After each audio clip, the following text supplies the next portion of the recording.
Trump accused of profiting from presidency by hiking up prices for New Year's Eve party. President Donald Trump is set to ring in the new year the same way he has for about 2 decades at the lavish party he hosts at his private club here. But this weekend's gala at Mar-a-Lago, his first since becoming president, will be a little different. The security will be tighter. The crowds will probably be bigger.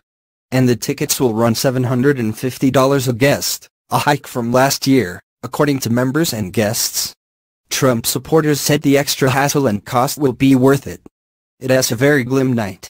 I think everyone is even more excited this year than last year, because then he was president-elect, he hadn't here been sworn in, said Toni Holt Kramer, a member of the club and co-founder of the Trumpettes USA group. Now he is president, and he has accomplished so much already. Membership applications at Mar-a-Lago surged after Mr. Trump was elected, leading the club to double its initiation fee to $200,000 this year. As president, Mr. Trump no longer runs his real estate and hotel business, but he continues to own Mar-a-Lago and his other properties. Critics said the boost in prices for Sunday's party and Mr. Trump's regular trips to Trump Organization properties, this is the president's 10th visit to Mar-a-Lago this year, show how he is using his position to promote his brand. The president continues to find ways to profit from public office, by exploiting the fact that there are people who will pay to spend time with him and to be seen with him, said Kathleen Clark, a government ethics expert at the Washington University School of Law in St. Louis. The White House and Trump Organization officials did not respond to requests for comment. A woman who answered the phone at Mar-a-Lago declined to share details about the party with a non-member and said there was no press office to respond to inquiries. For some, the New Year's Eve bash at Mar-a-Lago is the highlight of the Palm Beach social season. Hundreds of guests attend the red carpet gala, which begins with cocktails and hors d'oeuvres. Dinner typically involves a 4-course meal that ends with a signature dessert, the meringue top baked Alaska. One year, the menu was printed on white chocolate. In 2010, singer Rod Stewart, talk show host Regis Philbin, and a Tiger Woods impersonator showed up at the party.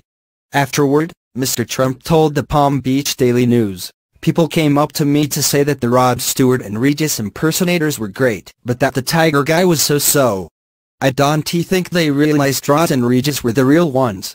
About 500 to 600 guests attended last year's bash, according to guests. Then President-elect Trump took the stage to make New Year's remarks. Donald Trump Jr., whose birthday is New Year's Eve, danced in a conga line. Photos from the events show. Actors Sylvester Stallone and Fabio Lanzoni took photos with guests.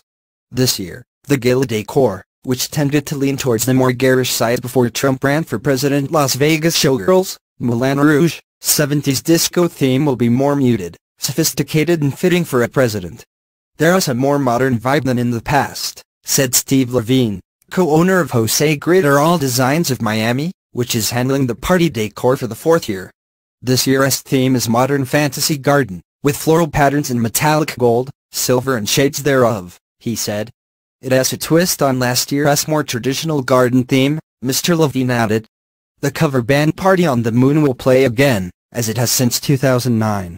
The band plays more than 100 songs over 4.5 hours, including rock, R&B and pop, said Dennis Smith, the band's lead guitarist and manager. It has very high-energy music, and people at Mar-a-Lago are really about having a good time. As soon as the doors open, people hit the dance floor, he said. This year's event is expected to be bigger than last year's, with a VIP area being built on top of the stage, according to an employee who helps out with events at the club. Tickets cost $600 for members and $750 for guests, an increase from last year, as Politico first reported. Ms. Kramer said tickets this year may be hard to come by because members get first dibs. I expect most of the members will want to be there. It is going to be fabulous, she said, adding that Trump will be the last one to leave the party, and the first one up in the morning, tweeting, "Lucky for us, he don't need a lot of sleep." Mar-a-Lago's New Year's Eve scene isn't for everyone, especially as the party has grown bigger and become more high-profile. Billionaire developer Jeff Green, a club member who has attended the New Year's Eve event in the past, said he will host a party at one of his own venues this year, instead. "I don't like going out with a bunch of strangers," Mr. Green said.